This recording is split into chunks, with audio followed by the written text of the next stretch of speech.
While studying Japanese and Japanese history in university, I discovered Japanese pottery, specifically takatoriyaki from northern Kyushu. It was the most beautiful pottery I'd ever seen, and the day I saw that, I knew I had to come to Japan. I think what I love about pottery, and the reason I've continued doing it my entire life, is that it gives me a place to meditate. It's a meditative process for me, and I kind of disappear into the process when I do it. So while I'm making things that are utilitarian and sometimes art pieces, that's definitely in my mind while I'm making them, but I also sort of disappear. And it's incredibly relaxing to sit there for 8 hours at the wheel, and you kind of wake up from this meditative sleep and you've got maybe 20 art pieces there. I was trained as a potter in the United States and then did a few years as an apprentice to a Japanese potter. So my techniques and know-how are kind of a blend of both of those pottery cultures between Japan and the United States. The materials living here in Japan are fantastic. It's a pottery culture. Most of the clay I use comes from shigaraki for the earthenware that I make. But in the past 3 years, I've been really challenging porcelain and making a lot of porcelain pottery that I call the Bushido series of porcelain. And that's made with the white porcelain, and then I use liquid gold in a third firing to put the Bushido design onto the porcelain pots. Being a huge fan of gold in the Bushido series that I use, I wanted to bring some of that flavor to pottery. In my first years in Karuizawa, I spent over a year and a half trying to develop a gold glaze, or at least a gold colored glaze, which is very difficult in pottery. In pottery, gold or metallic colors in general and reds are very difficult to create when making your own glazes. So it took me 153 tries over the course of a year and a half, and I finally arrived at something that I named the Hewett luster, which is a gold sort of bronze colored glaze. And that's been quite popular with collectors.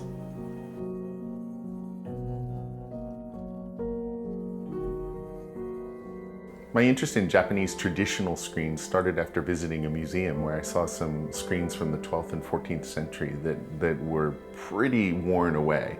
So the gold had fallen off or was worn down quite a bit, and that has always fascinated me. And I thought that was incredibly beautiful. I like trying to imagine what the original looked like, and that's where my interest in Japanese screens began. After that, I joined a school to learn how to make Japanese screens in the 10th century way, Heian period way, which use no modern materials. We actually use gelatin from deer skin as the adhesive for the pigments when painting the paintings, and we use something called shofunori, which is a glue to attach the washi to the what we call the bones, the wood frame, and that's made from plant material. The nails we carve out of bamboo to attach the parts of the frame together. So it's an incredibly labor-intensive process, takes a lot of time, a lot of money, but the results are amazing and incredibly satisfying. In Japan, the tools that are available for making art are incredible, and the craftsmanship is, in my opinion, the best in the world for any number of disciplines. In screen making, we have knives that are made by swordsmiths, actually, that we use in cutting the washi. The washi itself, the handmade paper, is made by a family called the Hosokawas from Saitama that have been making the same paper for centuries, and it brings a real authenticity to the process for me. After that, I transferred some of that know-how to canvas and to a more abstract format, and I entitled that the Bushido series. I discovered samurai while studying Japanese history at Hokkaido University, and I discovered Bushido, and Bushido is the code of ethics of samurai. And it has a lot in common with the values that Marines have. So I found this especially interesting because Japanese samurai, while being warriors, were also practitioners of the tea ceremony and calligraphers, and wore beautiful kimonos and were artisans. And this contrast between being a warrior and being an artisan really resonated with me. The same things that attracted me to being a Marine attracted me to an interest in Bushido and samurai. This is a dedication to integrity, loyalty, and strength. And I thought about 10 years ago, if there was some way that I could express those feelings and that respect for samurai through art, that would be a great achievement. I started the Bushido series thinking about three things: about discipline, about passion, and about elegance, which were the three things that stuck out to me the most about samurai when studying them in Japanese history. In the Bushido series, I used three colors. I used black, representing discipline, red, representing passion, and gold, representing elegance. These were the three things that stood out to me the most when I was studying samurai. I spend a lot of time thinking about a specific historical event in Japan, or a person in Japanese history, like Sakamoto Ryoma, or someone like that, or even an emotion that these people were feeling at the time on a specific day, and try to get that across in my painting. The gold leaf I use in my Bushido series and in the screens that I make comes from Kanazawa. In Japan, there are two main gold leaf centers. There's Kyoto and Kanazawa. And I use something called Honkinpaku, which is about 98.6% gold.